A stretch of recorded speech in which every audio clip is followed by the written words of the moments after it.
가수에서 목사가 된 조화문이라는 목사님이 계십니다. 조화문 목사님은 연세대를 재학 중에 대학가요제에서 은상을 수상함으로 그의 인기가 올라가게 되었습니다. 그는 이제 그룹의 리드 보컬로 노래를 했었는데 그 후에 그가 솔로로 데뷔하면서 여러분들이 아시는 이 밤을 다시 한번, 내 아픔 아시는 당신께, 이런 노래를 통해서 거의 가수 중에 가장 높은 곳에 전성기를 누리게 되었습니다. 그런데 그 후에 후속곡이 나오지 않으면서 그의 인기가 시들어졌고, 그로 인해서 그는 공황장애와 우울증을 겪게 되었습니다. 급기야 그는 자살 충동까지 이르면서 절박한 상황까지 이르게 되었습니다. 당시 38세였던 그가 극적으로 주님께 나올 수 있었던 것은 바로 하나님의 말씀 한 구절이었습니다.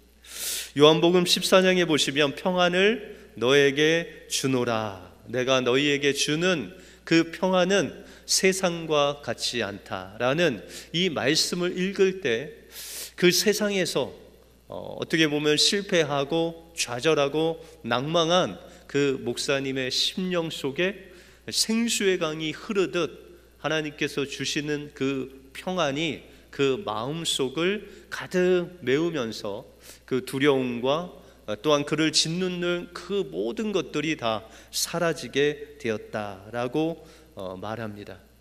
또한 그는 고백하기를, 그때 주님이 주시는 그 평안을 내가 누리지 않았다면 100% 나는 자살했을 것이다 라고 그렇게 고백을 합니다. 그러나 지금 그는 고백하기를, 밥은 굶어도 성경을 굶을 수가 없어서 하루에 1시간에서 5시간 정도 하나님의 말씀으로 살고 있다라고 그렇게 고백을 합니다. 주님께서 그를 부르실 때 하나님께서 그에게 내려놓으라 라는 것이 3가지 있었다고 합니다. 그 중에 하나는 돈을 사랑하는 마음을 하나님 앞에 내려놓으라, 그리고 주님보다 더 사랑하는 너의 목숨까지도 주님 앞에 내려놓으라 라고 하시고, 마지막으로 너의 그 자존심을 주님 앞에 내려놓으라 라고 그렇게 말씀했다는 것입니다. 한 번은 예수님을 믿고 나서 한 친구를 만났는데 그 친구가 말하는 것이 너무 화가 나서 그 친구에게 욕을 하고 돌아왔다는 것입니다.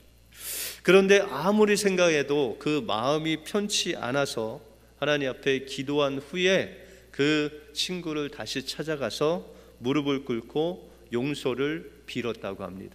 그리고 돌아오는 길에 하나님께서 나를 십자가에서 용서한 것 같이 너도 그에게 용서를 빌었구나 라고 하시면서 하나님께서 너를 나의 일꾼으로 사용하시겠다라는 그 음성을 받았습니다.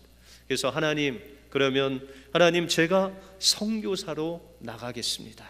그 당시에 외국에 살고 있던 이 목사님께서 한국의 연예인들이 자살하는 그 모습을 보고 내가 한국의 선교사로 가야겠다라고 생각하고 그가 10여 년 전에 한국에 돌아가서 자살 방지 선교회를 만들어서 연예인과 또한 10대들 자살 충동을 느끼는 그 아이들을 돌보고 또 기도해주고 주님께로 인도하는 그런 일을 하고 계십니다.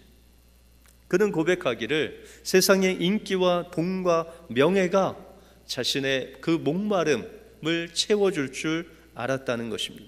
그러나 진정한 자신의 그 목마름을 채워주실 분은 오직 나를 위해 십자가 지신 예수님밖에 없음을 고백하면서 이제는 세상에 그 무엇도 부러울 것이 없다라고 고백하십니다. 여러분들, 우리에게 진정한 그 목마름, 주님을 향한 그 목마름을 채워주실 분은 오직 예수님 한 분밖에 없습니다. 그분이 주시는 그 진정한 평화와 그 기쁨만이 우리의 갈급한 이 심령을 치료하시고 또한 죽은 우리의 심령을 살리시는 놀라운 생명력이 있다는 것입니다. 오늘도 그 주님 앞에 여러분들의 목마름을 기도 가운데 또한 말씀 가운데 예배 가운데 내려놓으심으로 주님께서 주시는 진정한 평안과 기쁨을 맛보시는 여러분들의 삶이 되시길 주님의 이름으로 축원드립니다. 오늘 본문을 통해서 예수님이 초청하시는 사람은 누구시고 또 예수님의 초청을 믿음으로 나가는 우리에게 예수님께서 주시는 축복이 무엇인지 오늘 본문을 통해서 살펴보겠습니다. 먼저 예수님은 목마른 사람이면 누구든지 주께로 오라고 말씀하십니다. 오늘 본문에 보시면 초막절 마지막 날, 큰 날에 예수님께서 하나님의 말씀을 말씀하시고 있다라고 말씀하고 있습니다. 이 초막절이라는 것은 우리 달력으로 하면 9월에서 10월 정도 되는 절기로서 하나님께서 1년 동안 추수한 것을 다 거둬들이고 그 기쁨을 하나님과 함께 이웃과 함께 나누는 절기가 바로 초막절입니다. 그런데 이 초막절에 특별히 하는 행사가 하나 있는데 이것은 대제사장이 이제 사람들과 함께 물동이를 하나 지고 실로암 물가로 가서 그곳에서 물을 담아다가 이제 성전 안으로 들어옵니다. 성전 안으로 들어와서 그 번제단에 그 물을 붓는 것입니다. 그러면서 하나님께서 이 출애굽을 이스라엘 백성들에게 그 르비디 반석에서 물을 내신 그 생수의 강을 우리에게 주신 것 같이 이 실로암 물, 이 생수를 우리에게 부어주시는 놀라운 은혜를 주신 것에 대해서 감사하는 그런 예식이 바로 이 초막절에 벌어진다는 것입니다. 그런데 이렇게 한 해 동안 하나님께서 풍성하게 열매를 맺게 하시고 은혜를 주시고 또 생수의 강이 흐르게 하셔서 우리에게 귀한 기쁨과 평안을 주셨던 그 초막절 마지막 큰 날에 예수님께서 그 유대인들을 향해서 외치시는 모습이 나옵니다. 오늘 37절에 보시면 명절 끝날 그 큰 날에 예수께서 서서 외쳐 가라사대 누구든지 목마르거든 내게로 와서 마시라 라고 말씀하고 있습니다. 지금 예수님의 그런 상황을 보시면 예수님께서 안식일에 병고침으로 인해서 이 종교 지도자들이 예수님을 죽이려고 혈안이 되어 있습니다. 또한 이 초막절 마지막 큰 날에 백성들이 기뻐하고 즐거워하면서 이 번제단의 생수를 붓는 그 기쁨으로 하나님께 찬양하고 있는데 그 유대인들을 향해서 기뻐하고 즐거워하는 사람들을 향해서 누구든지 목마르거든 내게로 나오라 라고 말씀하고 있다는 것입니다. 여러분들 이 사람들이 주님의 그 은혜로 말미암아 생수의 강을 경험하고 풍성한 그 추수의 열매를 누리고 있는 그들에게 주님께서는 목숨을 거시고 그를 잡아서 죽이려는 그 사람들 앞에서 누구든지 목마르거든 내게 와서 마시라 라고 말씀하고 있다는 것입니다. 그러면 예수님께서 말씀하시는 이 목마름이란 무엇이겠습니까? 여러분들 신약성경에 보시면 삭개오가 나오죠. 이 삭개오의 직업은 세리였습니다. 세리 중에도 가장 우두머리격이었던 세리장이었습니다. 이 세리는 그 당시에 어떤 사람도 이 세리를 사람 취급하지 않았던 아주 외롭고 소외되고 욕먹는 그런 위치에 있던 사람이 바로 삭개오였습니다. 또한 이 삭개오는 사람들이 볼 때도 보잘것없이 아주 키가 작아서 그를 사람들이 서 있으면 보지도 못할 정도로 키가 작고 정말 무엇으로도 그 마음을 채울 수 없는, 소외되고 버림받는 그런 위치에 있었던 사람이 바로 삭개오였습니다. 그런데 이 삭개오는 이런 부족함 또한 목마름을 세리장을 함으로써 벌어들이는 그 돈으로서 자신의 그 부족한 마음 또한 목마름을 채우면서 위로를 받고 있었습니다. 그런데 이 삭개오가 예수님이라는 랍비 선생님의 그 소문을 듣고 그의 마음속에 믿음이라는 것이 생겼습니다. 아니, 예수님은 세리나 가난한 자들, 아니 자기 같은 죄인도 받아주실 뿐만 아니라 이방인들의 병까지 고쳐주시는 그 주님이 나를 불쌍히 여겨주시고 또한 나를 받아주실 메시아라는 것이 그 마음속에 믿겨졌다는 것입니다. 그런데 이렇게 예수님을 갈망하고 예수님 한 번만 만나면 좋겠다라는 마음으로 있었던 이 삭개오에게 예수님께서 삭개오가 있는 이 여리고성에 방문을 하십니다. 그 소문을 듣고 이 삭개오가 자기가 일하는 것을 다 접고 예수님 앞에 뛰어갑니다. 그러나 그는 키가 작아서 예수님을 볼 수도 없었고 예수님과 대화도 할 수 없었습니다. 그래서 그의 소원은 예수님 한 번만 보는 것, 그게 소원이라 그는 부끄러움을 무릅쓰고 나무에 올라가서 예수님을 보게 됩니다. 예수님은 그 가던 길을 발걸음을 멈추시고 그 시선을 삭개오에게 돌립니다. 그리고 그 삭개오에게 내가 너의 집에 가야 되겠다라고 말씀하시는 것이었습니다. 그때 이 삭개오가 나무에서 내려와서 예수님과 함께 그의 집에 들어가서 예수님께 결단을 합니다. 예수님, 저에게 있는 이 모든 재산의 절반을 잘라서 절반을 가난한 사람에게 주겠습니다. 또한 제가 사람들에게 토색한 것이 있으면 4배로 다 그것을 갚겠습니다. 여러분들, 삭개오가 자신의 그 재산 절반을 다 가난한 자에게 주고 그가 토색한 것 4배로 다 갚았으면 그는 졸지의 거지가 됐었을 것입니다. 그런데 이 삭개오는 이제 예수님을 만난 후에 그 갈급했던 그 심령 속에 돈으로 채울 수 없었던 그 심령 속에 예수님을 만나 예수님께서 선포하시는 그 이 집에 구원이 이르렀다라는 그 말씀 한마디로 인해서 그의 갈급한 인생의 목마름을 완전히 씻어내는, 채워지는 놀라운 그 은혜를 받게 되었다는 것입니다. 예수님은 성경을 많이 아는 자들로 그들을 향해서 내게로 오라 말씀하지 아니하십니다. 예수님은 죄 없는 의인에게 그들을 바라보면서 너희가 내게 오라라고도 말씀하지 아니하십니다.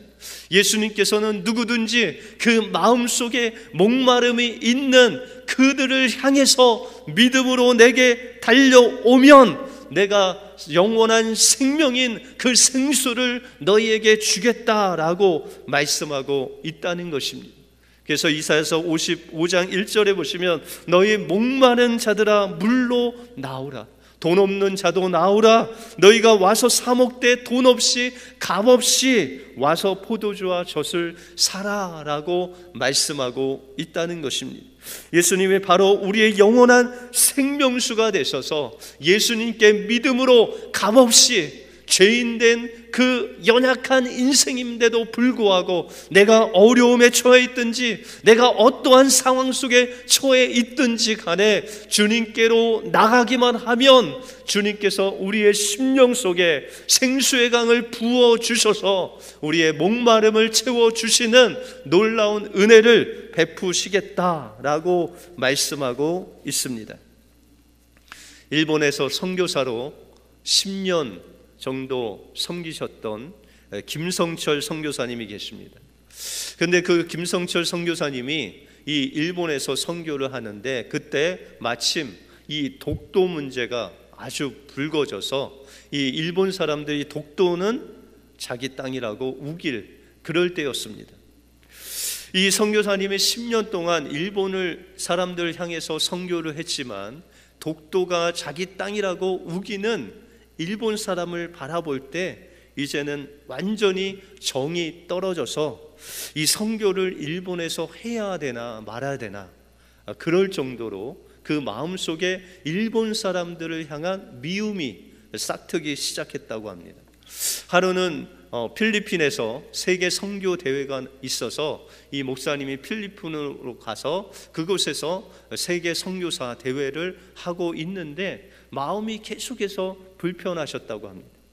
아무리 일본 사람들을 용서하고 또한 사랑하려고 해도 그 마음 속에 그 미움이 계속해서 일어나고 그 일본 사람들을 향한 그 정이 완전히 없어져서 하나님 어떻게 합니까? 하면서 그 일본 사람들 향해서 다시금 사랑을 달라고 기도하는 그 중에 그 옆에 있던 일본 목사님이 이 목사님에게 다가오시더니 하시는 말씀이 목사님 일본을 용서해 주세요 라고 일본어로 얘기하는 것입니다.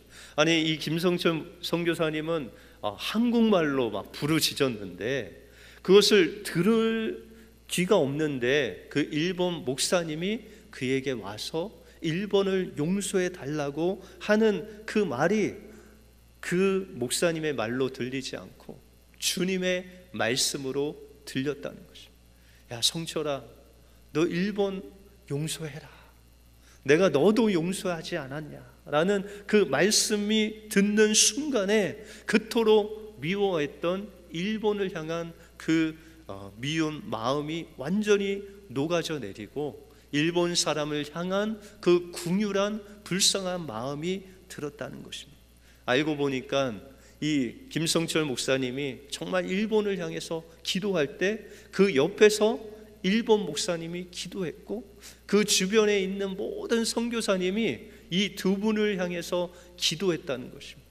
이 기도의 역사가 이 선교사님의 마음을 움직이고 그 일본 목사님의 그 말 한마디 통해서 그가 가졌던 그 미움이 완전히 눈 녹듯 녹아버리고 성령의 그 충만함이 와서 그 힘으로 다시금 일본에 돌아가 선교를 하셨다는 간증을 들었습니다.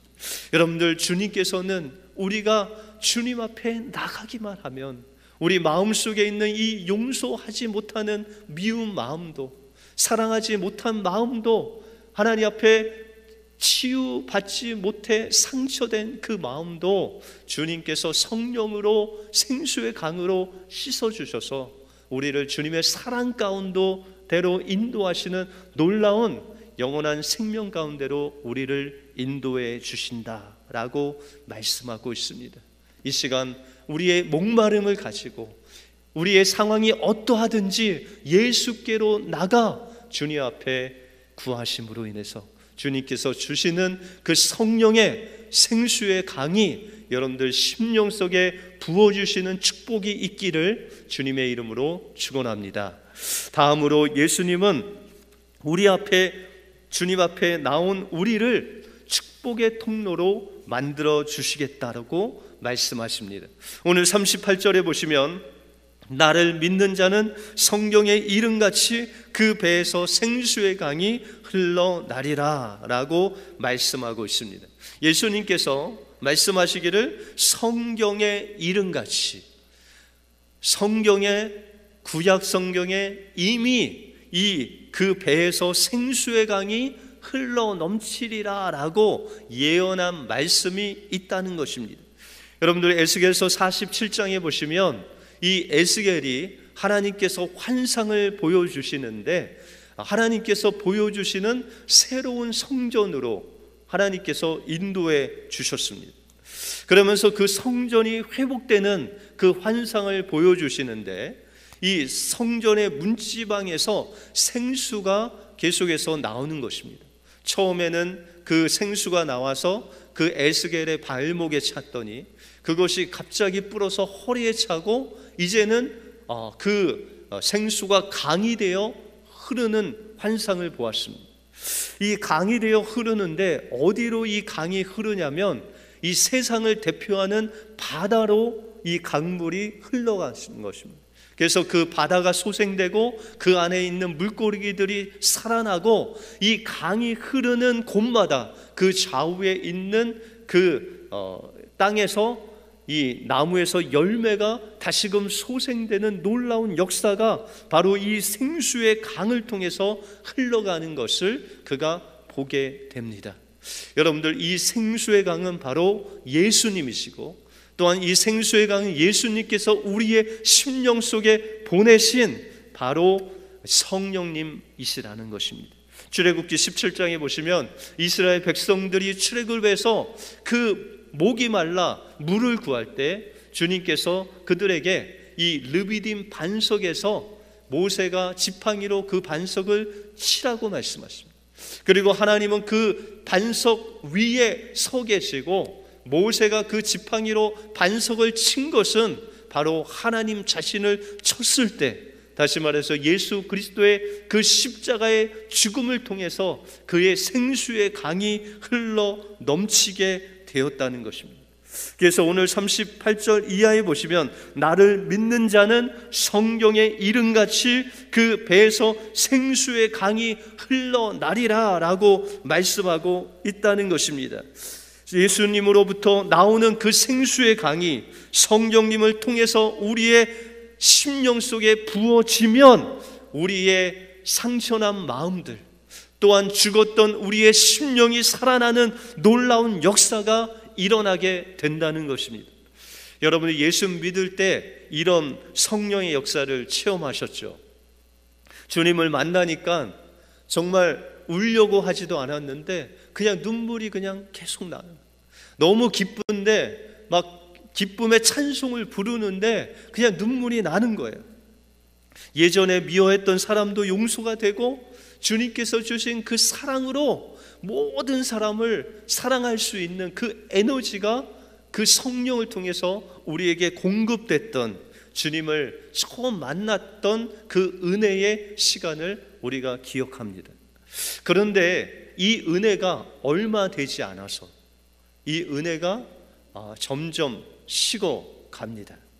이것은 바로 우리의 마음이 하나님을 향해서 정말 그토록 간절히 구했던 은혜가 왔는데도 불구하고 그 은혜를 다른 사람들에게 흘려보내지 아니함으로 물이 고여서 썩고 그 은혜가 없어지게 된다는 것입니다. 주일에는 분명히 하나님께서 예배를 통해서 우리에게 은혜를 정말 물붓듯 부어줬는데 월요일에 운전하고 가다가 옆에 차가 갑자기 끼면 어떻게 돼요? 분노가 막 일어나면서 그 하나님께서 주일에 주셨던 그 은혜를 그냥 땅바닥에 다 쏟아버리는 그런 경우가 우리에게 있다는 것입니다. 그래서 우리의 마음속에는 두 가지 문이 있다는 것입니다. 하나님을 향한 문이 있고 세상을 향한 문이 있다는 것입니다. 그래서 하나님께 정말 간절히 그 은혜를 구하면 주님께서 문을 열어주셔서 우리에게 은혜를 주시는데 그 은혜를 사람들을 향한 그 문으로 흘려보낼 때 그 하나님의 은혜가 생수의 강 같이 계속해서 흘러 넘치는 놀라운 역사가 우리의 심령 속에 있다는 것입니다. 여러분들, 예수님께서 하늘에 올라가시면서 제자들에게 약속한 말씀이 있는데 오직 성령이 임하시면 너희가 권능을 받고 예루살렘과 유다와 사마리아와 땅끝까지 이르러 내 증인이 되리라 라고 말씀하셨습니다. 그리고 예수님께서 승천하신 후에 10일 동안 이 120명의 문도들이, 제자들이 하나님께서 약속하신 성령을 간구합니다. 그의 성경에 보시면 전혀 기도에 힘쓰면서 그 성령을 기대했다라고 그렇게 말씀하고 있습니다. 그래서 이제 10일이 지나고 주님께서 약속하신 성령이 그들 마음속에 임하게 됩니다. 그리고 그 생수의 강이 넘쳐 흘러서 하나님께서 주시는 그 방언이 터지고 하나님의 은사가 부어지고 하나님의 그 사랑의 역사가 흘러지게 됩니다. 이제 그 예루살렘은 하루 아침에 이 성령을 받은 유대인 크리스찬들이 이제 교회가 세워집니다. 하루 아침에 1,000명이 5,000명이 3,000명이 주님께로 돌아오면서 그 예루살렘 교회가 점점 커지게 됩니다. 흩어지면 전도하고 모이면 가정에서도 예배하고 하나님 앞에 충만한 그 부흥의 역사를 이제 체험하게 됩니다.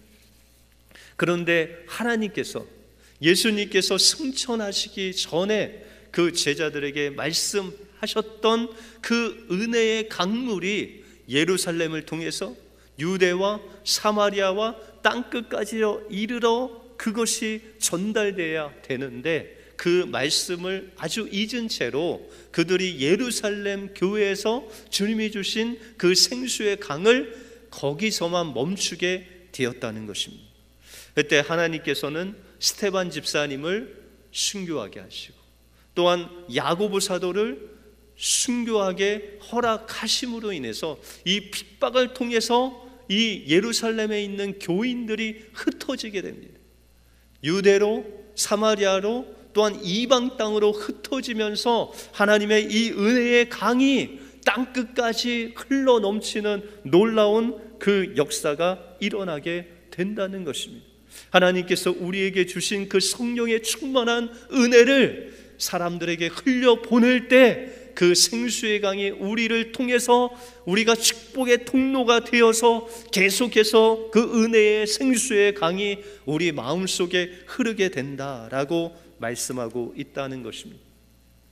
어떤 목사님이 아들이 너무 거짓말을 해서 이 버릇을 좀 고쳐야 되겠다라고 해서 이제 거짓말 할 때마다 매를 들었습니다. 처음에는 거짓말하면 한 대 때리고 2대 때리다가 이제 이 목사님이 너무나도 이 열이 받아서 이 아들의 이 거짓말하는 뿌리를 뽑아야 되겠다. 그리고 이 아들 향해서 선포하기를 너 한 번만 더 거짓말하면 100대를 때리겠다라고 그렇게 이야기를 하셨대요. 근데 이제 목사님이 있는데 이 아들이 이 말을 듣고 이제 회개하고 거짓말을 안 하겠거니 했는데 눈에 보이는 거짓말을 또 한 거예요.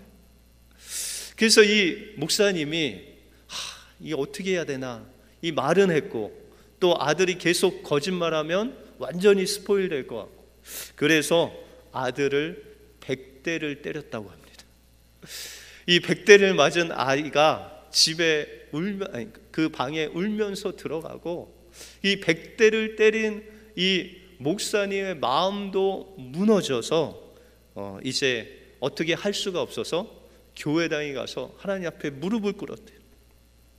하나님, 제가 아들 그 종아리를 100대를 때렸는데 제 마음이 무너집니다. 하나님 어떻게 해야 됩니까? 라고 묻는데 하나님이 그 목사님에게 질문을 하시더랍니다. 얘야, 너는 나에게 다 잘하기만 했느냐? 라고 물으셨대요.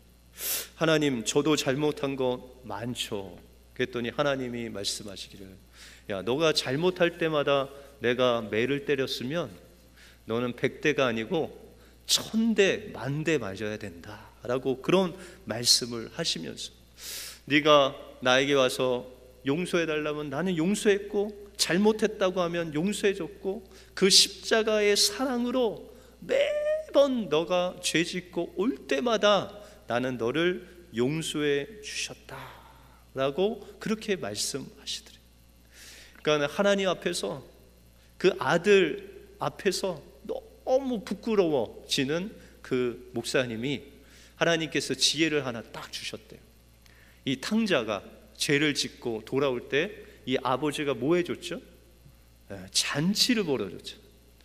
그래서 그 아들이 거짓말을 하고 돌아오는 그날 그 아들을 위해서 잔치를 벌였대요. 교회 그 집 현관에는 웰컴 투 홈이라고 그냥 딱 붙여놓고 막 풍선을 달고 이 아들이 좋아하는 모든 음식을 다 준비해 갖고 이 거짓말하고 돌아오는 아들이 딱 들어오자마자 아버지가 그냥 끼안고 그냥 용서해달라고 이제 막 아들을 반겼다고 합니다. 아들은 문을 열고 들어오자마자 막 웰컴이라고 써 있고 아버지가 막 껴안고 하는데, 아니 그냥 아들은 그 아버지가 믿겨지지 않는 떨떠름한 표정으로 아버지를 바라보면서 먹기는 먹었는데 어떻게 먹었는지 모르게 그렇게 시간이 지나갔다고 합니다.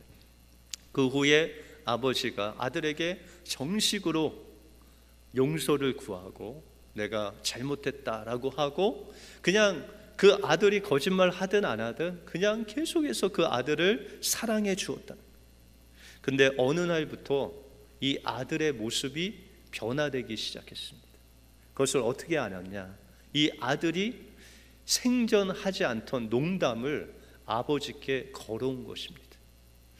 그러면서 그 아들과 아버지의 농담과 농담 사이에 또한 그 마음이 열리고 그 아버지의 마음을 또한 아들의 마음을 서로 이해하면서 정말 이 목사님이 깨달은 것이, 하나님께서 우리에게 은혜를 달라고만 내가 구했는데 이 은혜를 유지하는 것, 바로 이것을 하나님께서 내게 주신 이 은혜를 다른 사람에게 전달하는 그 사랑으로 다른 사람을 대해야 되겠구나라고 생각하고, 그 이후부터 그 아들과 그의 가족과 그가 만나는 모든 사람에게 주님의 사랑으로 대했다고 합니다. 그랬더니 그렇게 그 마음속에 누구를 미워하고 용서하지 못하고 또한 무엇인가 자기가 하려고 했던 그 모든 것들을 내려놓으니까 주님께서 주시는 그 평안과 기쁨과 사랑이 정말 샘솟듯 그 마음에서 우러 나왔다는 것입니다. 주님은 목말라하는 우리에게도 동일하게 누구든지 오라고 하십니다. 돈 없는 자도 오라, 죄 있는 자도 오라. 우리가 어떤 상황에 있든지, 그 상황이 어려운 상황이든지 주님께로 나올 수 없는 상황이든지, 정말 용서하지 못하는 사람이 있든지 없든지, 우리 마음에 상처가 있든지 없든지, 누구든지 목말라 하는 자는 주님께 나오기만 하면 주님께서 그 상한 영혼들을 치료해 주실 뿐만 아니라 다시금 그 생수 되신 예수 그리스도를 통해서 여러분들의 심령의 은혜가 회복되고 성령의 충만이 회복되고 여러분들 통해서 다른 사람들에게 주님의 축복이 전달되는 축복의 통로로 여러분들을 만들어 주시겠다고 말씀하고 있습니다. 여러분들 심령을 주님 앞에 토로하시고 오직 예수 그리스도 앞에 나오심으로 말미암아 하나님께서 주시는 그 은혜로, 생수의 강으로 인해서 다른 사람들에게 그 생수의 강을 전달하는 축복의 통로가 되시는 여러분들에게 되시길 주님의 이름으로 축복합니다. 기도하겠습니다.